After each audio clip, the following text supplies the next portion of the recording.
இது Oppo F19 bro plus. என்ன ஃபால்ட்னா டச்செல்லாம் work ஆகுது பர்ஃபெக்டாக. ஆனால் வந்து மேலே இருக்குது கிளாஸ் மட்டும் உடஞ்சிருக்கு. டச்சு நம்பர்ஸ் லெட்டர்ஸ் எல்லாமே பர்ஃபெக்டாக டைப் ஆகுது. ஆனால் வந்து மேலே இருக்க கிளாஸ் மட்டும் உடஞ்சிருக்கு. இது வந்து கிளாஸ் மட்டும் கண்டிப்பாக ரீப்ளேஸ் பண்ணிக்கலாம் எல்லா மாடலுமே.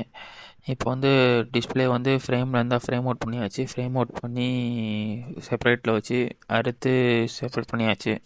செப்பரேட் பண்ணி ஒன்ஸ் ஒரு தடவை டிஸ்பிளேலாம் கரெக்டாக இருக்கா எல்லாமேட்டு போர்டில் போட்டு ஒரு தடவை செக் பண்ணிக்கலாம்.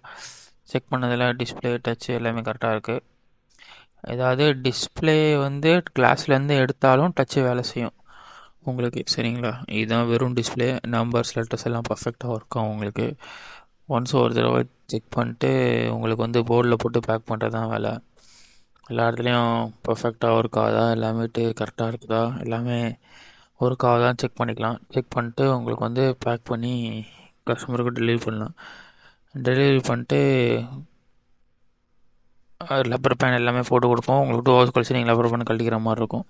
இதே போல் உங்களுக்கு வந்து டிஸ்பிளே கிளாஸ் மாற்றணும் எதுனாலும் எம்ஜி மொபைல்ஸ்க்கு விசிட் பண்ணுங்கள். தேங்க்யூ.